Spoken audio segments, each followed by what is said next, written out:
Student welcome in my video. और आज की इस वीडियो में हम पढ़ेंगे 8th क्लास की सिविक्स का सेकंड चैप्टर जिसका नाम है पार्लियामेंट्री गवर्नमेंट। आज का जो टॉपिक है वो टॉपिक है फंक्शंस ऑफ द प्रेसिडेंट। एक प्रेसिडेंट के इंडिया के अंदर क्या क्या फंक्शन होते हैं, क्या क्या पावर होती हैं, किस तरह का वर्क एक प्रेसिडेंट करता है। तो चलिए शुरू करते हैं।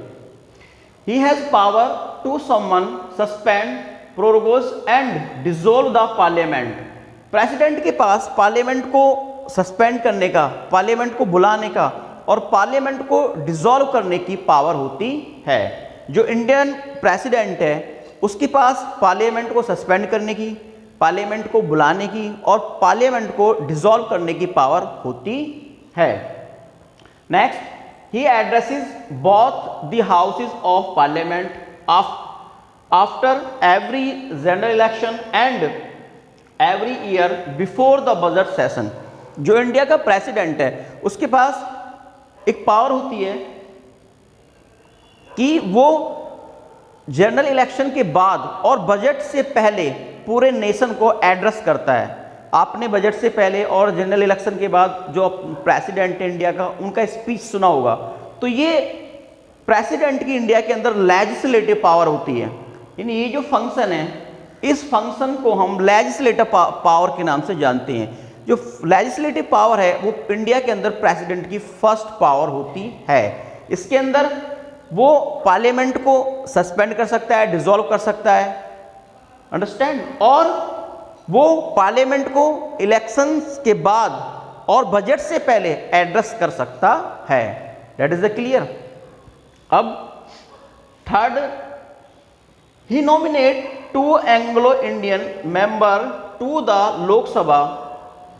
प्रेसिडेंट के पास ये पावर होती है कि वो लोकसभा में 2 एंग्लो इंडियंस को नॉमिनेट कर सकता है। बाकी जो अदर लोकसभा के मेंबर्स होते हैं वो हमारे द्वारा इलेक्ट होके जाते हैं, वो पीपल के द्वारा इलेक्ट होके जाते हैं जिनको हम वोट करते हैं। बट 2 ऐसे मेंबर्स होते हैं लोकसभा के अंदर जिनको ओनली प्रेसिडेंट ही नॉमिनेट करता है और वो एंग्लो इंडियन कम्युनिटी के होते हैं। तो प्रेसिडेंट की ये लेजिस्लेटिव पावर होती है। इसके बाद 4, he nominates 12 members to Rajya Sabha from among people who distinguish themself in the field of art, literature, culture, science and technology.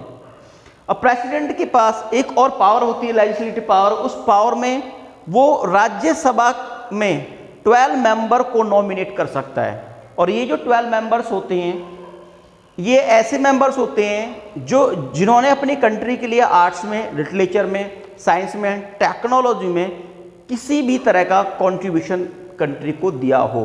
तो ऐसे पर्सन को, ऐसे जितने भी उनमें से ओनली 12 को राज्यसभा के लिए प्रेसिडेंट नॉमिनेट कर सकता है। That is the clear. अब सेकंड जो पावर होती है वो होती है एग्जीक्यूटिव पावर। जो प्रेसिडेंट है उसके पास सेकंड जो पावर होती है उसको हम एग्जीक्यूटिव पावर के नाम से जानते हैं। तो एग्जीक्यूटिव पावर के अंदर क्या होता है कि all major decision are taken in the name of the president. जितने भी मेजर डिसीजन होते हैं वो सब प्रेसिडेंट के नाम से ही लिए जाते हैं। That is clear.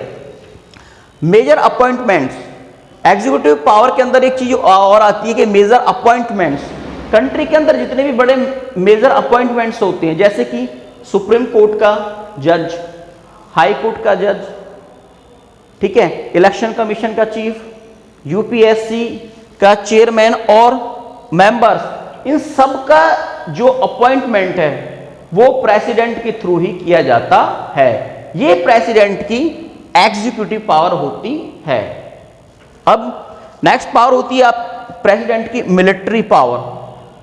इस पावर के अकॉर्डिंग प्रेसिडेंट जो हमारी कंट्री के 3 आर्मीज है उनका सुप्रीम कमांडर होता है। वो पीस एंड वॉर डिक्लेयर कर सकता है कंट्री के अंदर। किस पावर के थ्रू? मिलिट्री पावर के थ्रू। मिलिट्री पावर के थ्रू एक प्रेसिडेंट इंडिया के अंदर 3 आर्मीज का सुप्रीम कमांडर होता है। वो पीस और वॉर डिक्लेयर कर सकता है। उसके बाद आता है जुडिकल पावर। जुडिकल पावर में एक प्रेसिडेंट इंडिया के अंदर एक ऐसे पर्सन को पार्डन कर सकता है जिसे सुप्रीम कोर्ट के द्वारा मृत्युदंड या डेथ सेंटेंस दिया हो। यानी सुप्रीम कोर्ट के द्वारा यदि किसी पर्सन ने कोई जघन्य अपराध किया है और सुप्रीम कोर्ट ने उसको फांसी की सजा दी है, तो वो सजा आपके प्रेसिडेंट के द्वारा पार्डन की जा सकती है। इंडिया का जो प्रेसिडेंट है उस सजा को, उस पनिशमेंट को वो पार्डन कर सकता है। ये प्रेसिडेंट की जुडिकल पावर होती है। इसके बाद इमरजेंसी पावर, किसी भी स्पेशल सिचुएशन में कंट्री के अंदर जो इमरजेंसी लगाने का जो वर्क है, लागू करने का जो वर्क है, वो प्रेसिडेंट के थ्रू ही किया जाता है। यानी प्रेसिडेंट के पास एक ऐसी पावर होती है जिसके थ्रू वो फाइनेंशियल कंडीशन में कंट्री के अंदर इमरजेंसी लगा सकता है। तो ये जो वीडियो लेक्चर था ये प्रेसिडेंट के फंक्शंस और उसकी पावर के ऊपर था कि किस तरह से एक प्रेसिडेंट इंडिया के अंदर वर्क करता है, क्या क्या उसकी पावर होती है। तो एक बार फिर से हम रिवाइज कर लेते हैं कि जो प्रेसिडेंट होता है वो एक प्रेसिडेंट की पहली जो पावर होती है वो होती है लेजिस्लेटिव पावर। इस पावर के अकॉर्डिंग एक प्रेसिडेंट पार्लियामेंट के अंदर पार्लियामेंट को बुला सकता है, उसको डिसॉल्व कर सकता है, उसको सस्पेंड कर सकता है और एक पार्लियामेंट को इलेक्शन के बाद और बजट से पहले वो एड्रेस कर सकता है। लोकसभा के लिए वो 2 एंग्लो इंडियन मेंबर्स को नॉमिनेट कर सकता है और राज्यसभा के लिए वो 12 ऐसे पर्सन को नॉमिनेट कर सकता है जिन्होंने इंडिया के लिए या कल साइंस में, लिटरेचर में, आर्ट्स में, टेक्नोलॉजी में कुछ ना कुछ कंट्रीब्यूशन किया है। अंडरस्टैंड।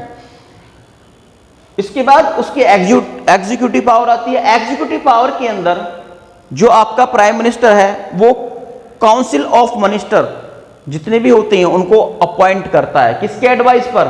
प्राइम मिनिस्टर के एडवाइस पर। अंडरस्टैंड।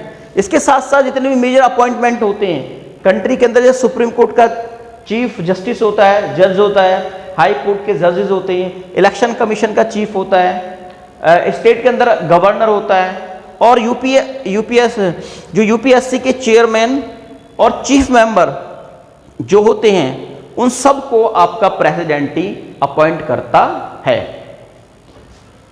मिलिट्री पावर के अंदर एक प्रेसिडेंट इंडिया के अंदर 3 आर्मीज का सुप्रीम कमांडर होता है, वो वॉर एंड पीस डिक्लेयर कर सकता है। जुडिकल पावर के अंदर प्रेसिडेंट इंडिया के अंदर एक ऐसे पर्सन को पार्डन कर सकता है, क्षमा कर सकता है, जिसको सुप्रीम कोर्ट के द्वारा डेथ सेंटेंस मिला हो। अंडरस्टैंड। और इमरजेंसी पावर के थ्रू एक प्रेसिडेंट फाइनेंशियल सिचुएशन में, इंडिया के अंदर फाइनेंशियल जो सिचुएशन आ जाए उस सिचुएशन के अंदर या वॉर के अंदर इमरजेंसी कंट्री के अंदर लागू कर सकता। आई होप इस वीडियो लेक्चर में जो नॉलेज मैंने आपको दी है आपने उसको गेन करने की ट्राई की होगी और इस वीडियो को आप अगेन वॉच करें और इस लेक्चर को अंडरस्टैंड करने की कोशिश करें। मैं मिलूंगा आपको नेक्स्ट लेक्चर में, तब तक के लिए गुड बाय।